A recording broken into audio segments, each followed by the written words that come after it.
Hello ladies and gentlemen, and in today's video we're going to cover all the stuff for, well, weathering, pin wash, mud, all the gorgeous stuff you want to make your tank look a lot better and, well, finish the Mark IV.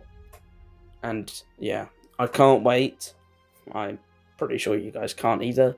So without further ado, let's get straight into it. And to crack right into it, we're going to be using a dark sepia from AK pin wash. And I like to have it a little bit thin, because since we're going between all the rivets, we don't want to have it sort of, well, too thick of a pigment. We want it also to give us less work to do. But since we have a matte varnish on it now, it's not really going to be that bad.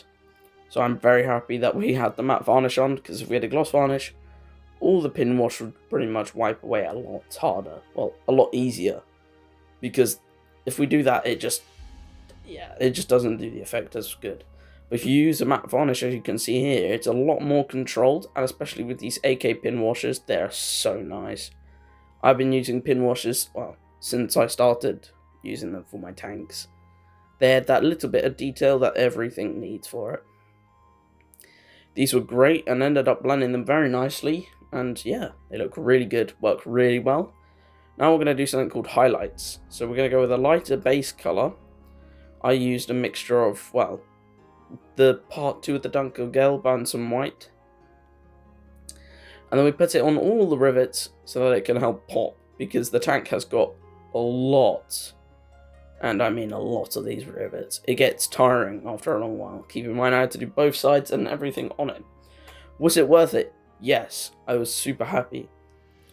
And as you can see, it adds that little bit of fine detail to the tank.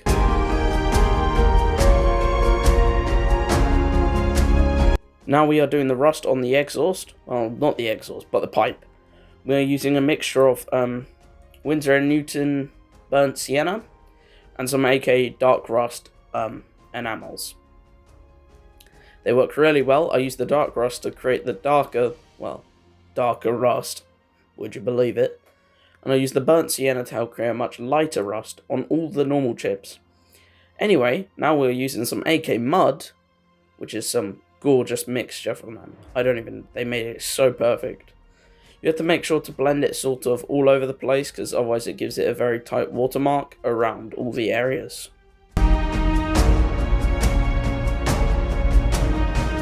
After we put all the mud on, we're going to use a sharp toothpick and sort of, well, stab the mud. It helps to create more terrain, and it creates a better effect of collecting mud on the tank. And luckily these Mark IVs, you don't have an excuse to do this technique, because there are brilliant photos of it on there. Now we are blending in the rest of the mud effects with some more enamels, which is not one of my favourite stages. I actually really personally struggle with this one, because you can either get it really right or really wrong. I get a mixture of them. If you look on any of my dioramas, yeah, as you can see, we're using the earth after wet damping the surface with some white spirit, and a lot of it, and then you put on the earth colour that you want, and then that helps to create the effect of, well, not too much of it to make a strong colour of it, but like sort of just brushing the surface with it. It helps a lot more. And now we're doing the dark earth, which is my favourite. I like it a lot more, since using darker and fresher earth colours to help create the effect of, well, exactly what you need for a World War I diorama, I will say. Because it really does change it, because it helps put like depth into the diorama. And using that really helped me to enjoy my diorama a lot more. Now we're going to be using my second favourite technique, pre-dusting. It really helps you to create the base layer of changing the earth to the exact colour you want. I never like to use the actual colour that's there. It's just not me. I've been doing it for quite a while where I've changed it. It just helps you to really make it exactly how it should look, instead of just putting it on there and being like, yeah, that looks good. Because I'm going to be honest, when I put this straight on there, it looked horrible. I'm not going to keep it that way. Plus, using a dry colour, I'm using deck tan, because that's what I use for the top earth of the diorama. And using deck tan also helps to keep that dry effect. We're going to be doing it on the tracks as well, and because of that, it helps us to create, as I said, a base layer for future mud effects, which is my favourite thing. I love the tracks, and when I looked at the finished model, I was even more happy.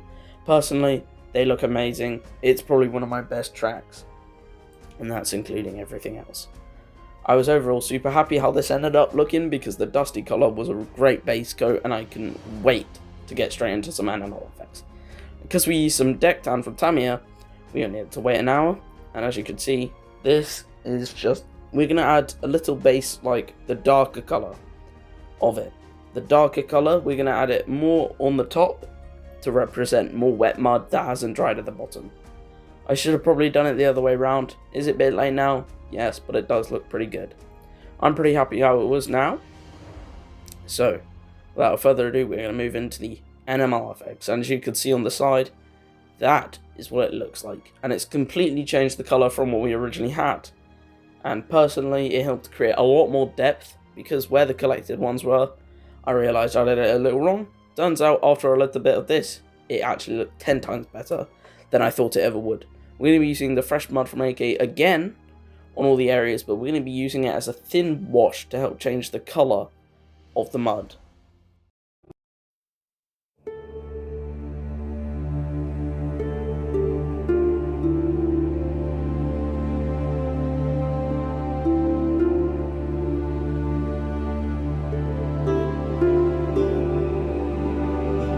After I've done it on the tank, I'm going to move it onto the tracks, and luckily these are workable tracks, so it was even more better to work on these. All the animal effects just really treated well. They sat into all the dirt effects I used previously, and they made it look a lot better than it did just by itself. So overall, I was super happy. Conclusion, please paint your tracks. It makes it look a lot better. Anyway, now we're going to be using the dark sepia again, but for the really dark earth. And you want to use it at the front or wherever your tank treads are facing. Mine are facing the front. So I'm going for the darker areas at the front and then blending it more towards the back. But it helps to also show all the little bits of rocks and dirt. So overall, I'm very glad how it ended up looking, because it really did make it look a lot better. Now we're going to use a graphite pencil and align all of them in the right area. Anyway folks, surprisingly, we're already coming to the end of the diorama and video.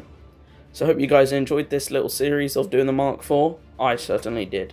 I love this tank to bits, and it's so sad to see it go on my shelf and not just keep building it. I enjoyed it so much, and yeah, I suggest you all go buy yourself a Mark IV. Don't do it what I did. Well, you can if you want, but I do it how I want to do it. We ended up adding some little helmets on the sides, well, on the top as well, but I don't see any footage of that. But overall, I'm super happy with the tank.